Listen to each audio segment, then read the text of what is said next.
好，那我们今天要开箱一台华硕 ROG 的电竞笔电哈。那虽然讲电竞啊，但是这个客人他主要的用途是工业绘图用的。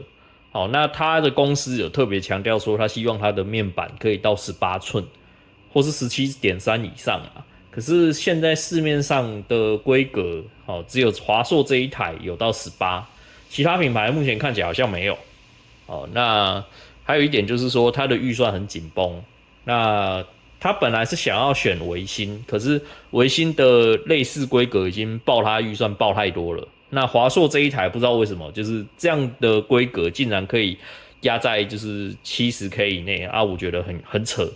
哦，那就是我们这样子就跟他沟通完之后，他就认为说好，那就买华硕，好，他就先不冲维新这样子。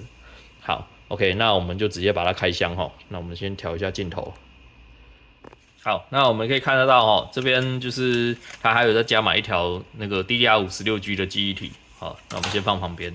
那这边华硕的封条都还封着哦，那我们就直接把它开启哦。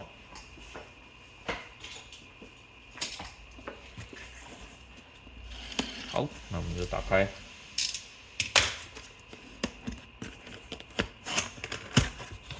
这台里面就是有附赠它的包包哦，那箱子的配置大概是这样子。好，那我们先把这边的笔电本体拿出来，很重哦，要小心哦。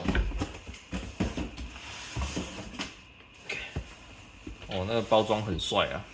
哦，那我们可以看得到这个哦，ROG 的18寸的笔电哦，那慢慢的把它拿出来哦，因为这个真的很贵重，我们也要很小心。他是说叫你先放平，放平着拖出来之后再把它拉出来。哦，哇，看这个也太炫炮了吧！哦，轻轻的把它拿出来，看超重的，这真的很重，要很小心哦。好，那我们看一下这边，刚刚那边算拿反了，还好它没有标示得很清楚哦。然后我先看一下，这是它的配件包。哦，他送了一只，这个看起来是他的电竞滑鼠，可是这个好啦，那 DPI 还算高啦，DPI 还算高，那就给过啦，哦，就不会到很差了。这个 logo 就不知道是什么的了，这个我没有印象说这个是什么样的产品线呢？对啊，好，不管了啊，我看一下这边的盒子还有什么东西。那这边就是保卡序号的一些东西，哦，那这边我们要请客人自己留好。OK，然后这边是它的变压器，啊，那变压器就是一样两段式的啊，这个是用一般电源线的，啊，就不是米老鼠的，啊，就是电流吃比较凶这样子。好，那我们可以看一下，看看说它是谁做的哈。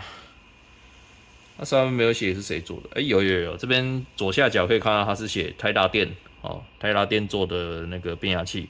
那它的输出是20伏特14安培，总共280瓦。哦，那随着时代的演进啊，这变压器做的真的还蛮薄的啊。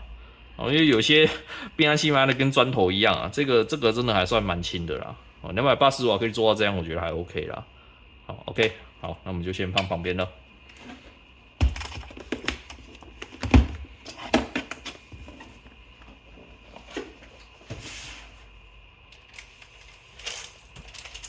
好，那我们可以看到这台18寸的笔电。好，那这边我们先看一下它的 I/O， 这边两个是 Type A， 这边充电线 RJ45，这个一样是一个 HDMI， 然后它是两个 Type C 加一个那个耳机麦克风的哈。后面它后面没有它的 I/O 真的比较少哦。以这么厚的笔电来讲，这个 I/O 算很少了。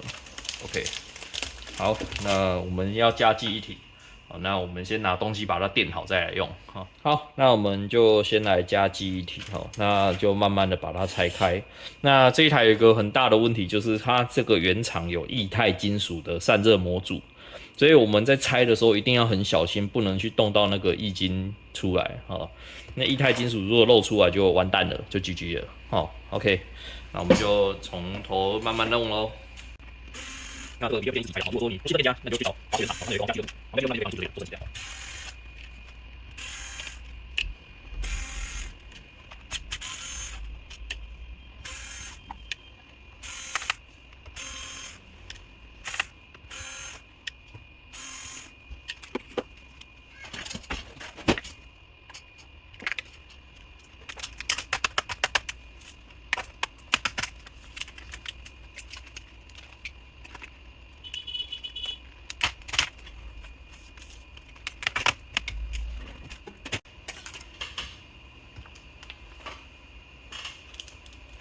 OK，好，那我们现在就拆出来了哦。那我们可以看得到这边原厂还有第二个记忆体扩充的位置。那我们就把这一条微钢的先上去。那可以看到那这边是液态金属的哦，所以这边尽量是不要去动它哦。那它的 N2 固态在这里，那整个散热空间做得非常的大啦，哦，就还蛮 OK 的。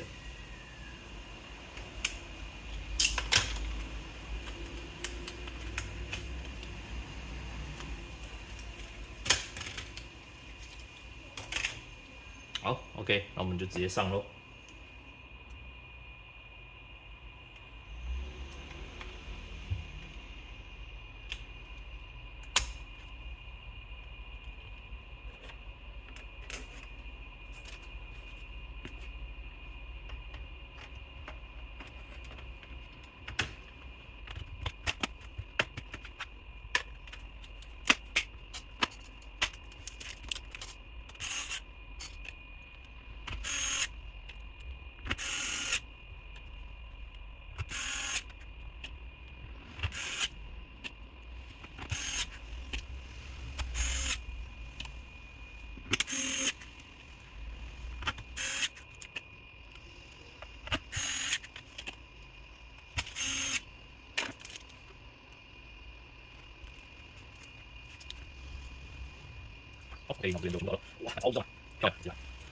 好，花了点时间，我们就进桌面了哈，也把一些程式啊跟一些更新全部都跑完了。好，那这个客人主要是拿来做工业绘图啦，那他们公司有要用他们自己的软体，那就是他自己处理的。好，那我们可以看到哈，我们现在这边呢 ，CPU 的部分是13代的 i9 13980HX， 这个很凶啊，超级凶。那这个显卡的部分是4070哦，那不知道为什么华硕居然可以有办法压在这个价格啊，真的还蛮夸张的。那主要这一台电脑呢，它是属于液态金属的散热，所以一般坊间如果说你今天要处理散热的问题，哦，你只能回原厂处理。我们外面的坊间是基本上没有办法处理这种机器的哦，因为它不是一般传统的散热膏。那液态金属呢，它本身如果漏出来，可能会对 PCB 的板层造成腐蚀的现象哦，那就有可能会使线路断掉哦，那也有可能会导致其他的元件短路烧掉哦。那对我们而言，我们没有去学到这方面的技术，也没有这方面的设备哦，所以这部分呢，我们都是回原厂去处理说散热的问题。好。那液态金属它基本上啊，它的散热也很给力啊，所以应该2-3年内应该都不用去烦恼说散热的问题，只是说你因为这笔电就只有2年保固，那你过保固之后回原厂的费用究竟是多少呢？还是要以华硕的皇家俱乐部为准啊？哦，那我们也只能跟客人讲过啦，那客人就是卡在预算嘛，那我们就是选华硕这个，因为这个价格实在太凶了啊，那个这种规格，然后其他厂牌也没办法跟他拼啊，对啊。好，那我们可以看到哦，那原本搭载的是一条16G 的记忆体，好，那我们补了一条微钢的，好，那这个刚开机的时候可能要到2-3分钟它才会开机有画面，好，所以如果说你一样是今天买这台电脑然后自己加记忆体的人，哦，他第一次上电话很久很久啊，你千万不要以为自己记忆体没有装好这样，好，那这个就是要花很多时间让它重新去调那个频率，好，调完频率之后它可以正常进系统这样子 ，OK。好，那我们这边东西都弄完了哈，那我们就是直接打包哈，直接寄过去他那个台中那边。那这个呢，它本身没有搭传统硬碟，好，所以如果要存重要资料的，请记得要加买一颗外接硬碟。好 ，OK， 好，那今天影片就先这样喽，拜拜。